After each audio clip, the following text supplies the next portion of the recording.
नमस्कार আমি অ্যাস্ট্রোলজার মানস শাস্ত্রী আজকে আপনাদের সামনে উপস্থিত হয়েছি গ্রহের দৃষ্টি সম্পর্কে আলোচনা নিয়ে। আপনারা এতদিন ইউটিউব বা অন্য কোনো জায়গাতে আপনারা এই গ্রহের দৃষ্টি সম্পর্কে আলোচনা শুনেছেন। আমি আজকে একটু আলাদা রকমের আলোচনা করব। আপনারা লাস্ট পর্যন্ত এই ভিডিওটি দেখুন, আশা করছি আপনাদের ভালো লাগবে। তো চলে আসি গ্রহের দৃষ্টি নিয়ে। আমাদের জন্মকুণ্ডলিতে যে গ্রহগুলি রয়েছে সেই গ্রহগুলির সপ্তম দৃষ্টি রয়েছে, সবার জন্য এটা প্রযোজ্য।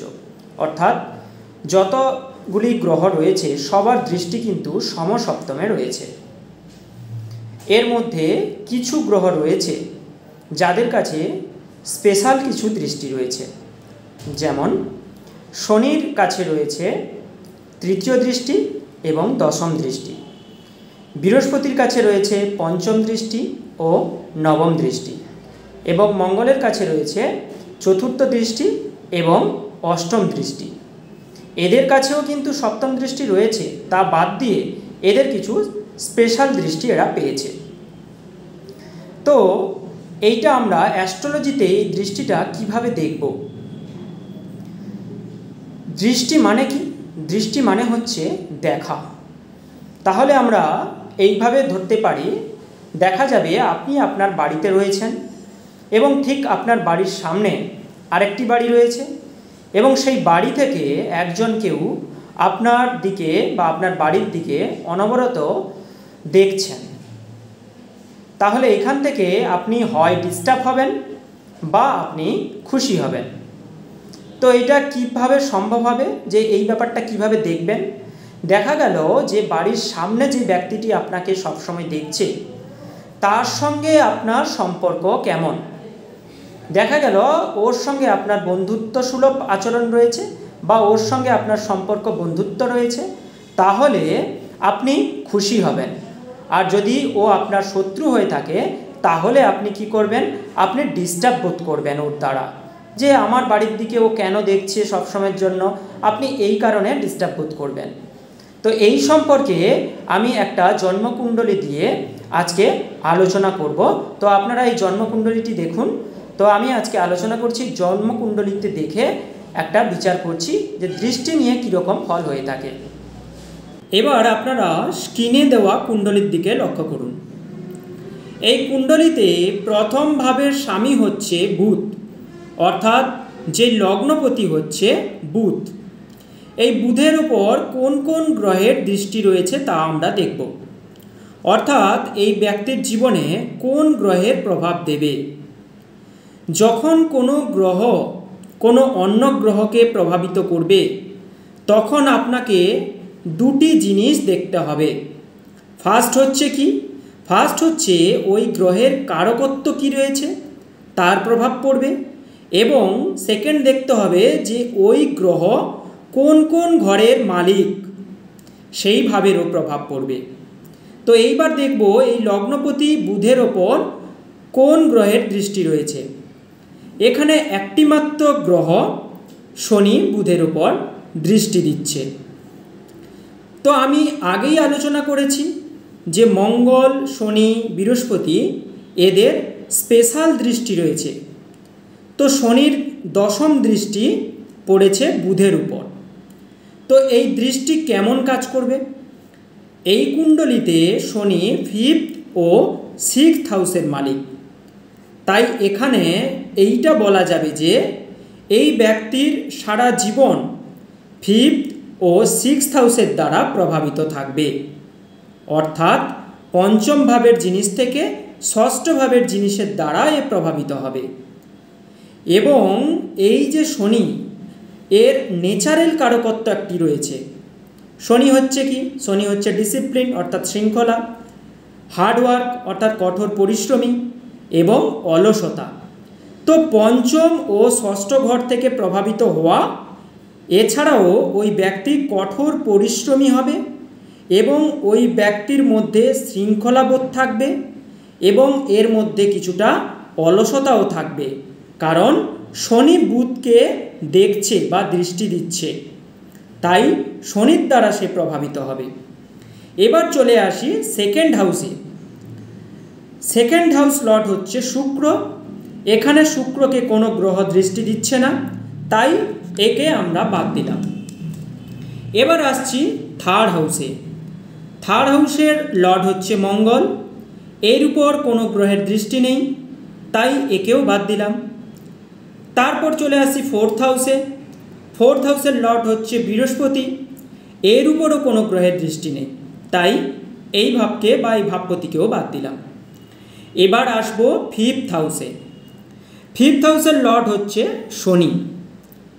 এখানে শনির উপর দৃষ্টি পড়েছে বৃহস্পতি।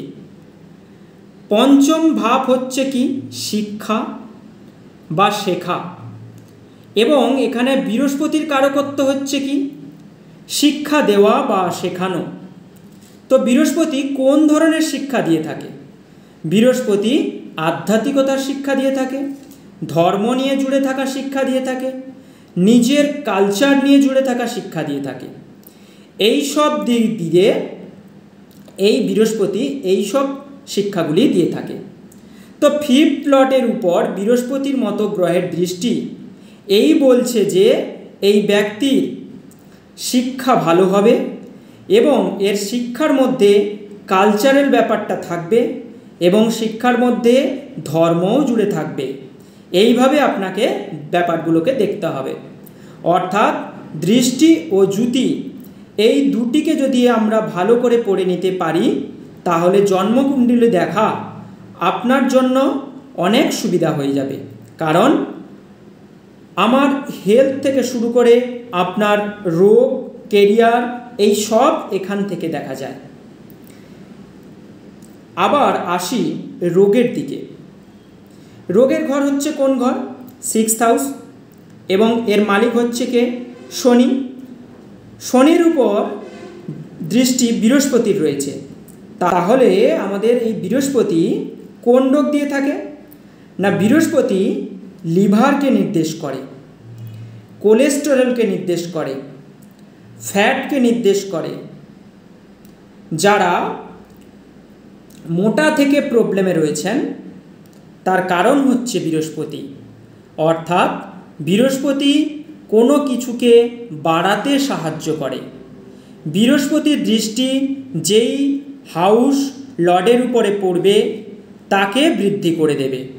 তাহলে এখানে বৃহস্পতির পঞ্চম দৃষ্টি কার উপরে পড়েছে? শনির উপর।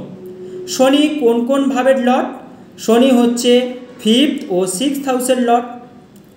তাহলে বুদ্ধিমত্তা কোন ঘর থেকে দেখি? ফিফথ হাউস থেকে দেখি।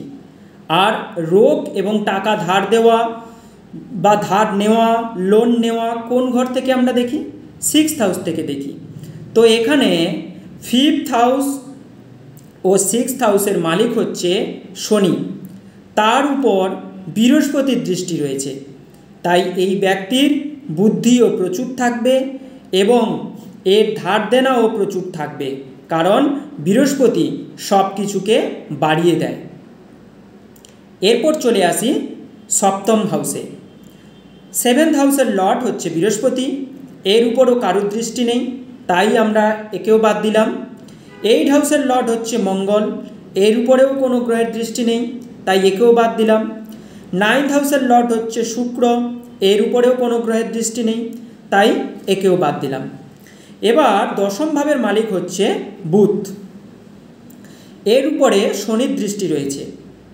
একটা কথা মনে রাখতে হবে যে যখন আমরা কেরিয়ার ও শিক্ষার কথা বলি, তো যত রকমের অশুভ গ্রহ রয়েছে, যেমন মঙ্গল, শনি, রাহু, কেতু, এই অশুভ গ্রহ সবসময় আপনাকে টেকনিক্যাল কেরিয়ার দিয়ে থাকে। তো এখানে 10th লর্ড হচ্ছে বুধ এবং সে শনির দ্বারা দৃষ্ট এবং শনির টেকনিক্যাল কেরিয়ার দিয়ে থাকে। তো এখানে ব্যক্তি মেকানিক্যাল ইঞ্জিনিয়ার রূপে দেখা যাবে। শনি কোন ভাবের মালিক? ফিফথ ও সিক্সথ লর্ডের মালিক।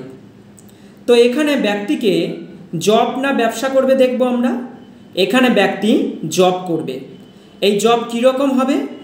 যেখানে 10th লর্ড সিক্সথ হাউসে রয়েছে এবং তার উপরে শনির দৃষ্টি রয়েছে, শনি হচ্ছে 5th ও 6th লর্ড। 6th হাউস হচ্ছে কি জব এবং 5th হাউস হচ্ছে সলিউশন অর্থাৎ সমাধান। তাহলে এখানে ব্যক্তি হবে টেকনিক্যাল সলিউশন অর্থাৎ কোনো মেশিনের প্রবলেম সমাধানের কাজ করে থাকবে।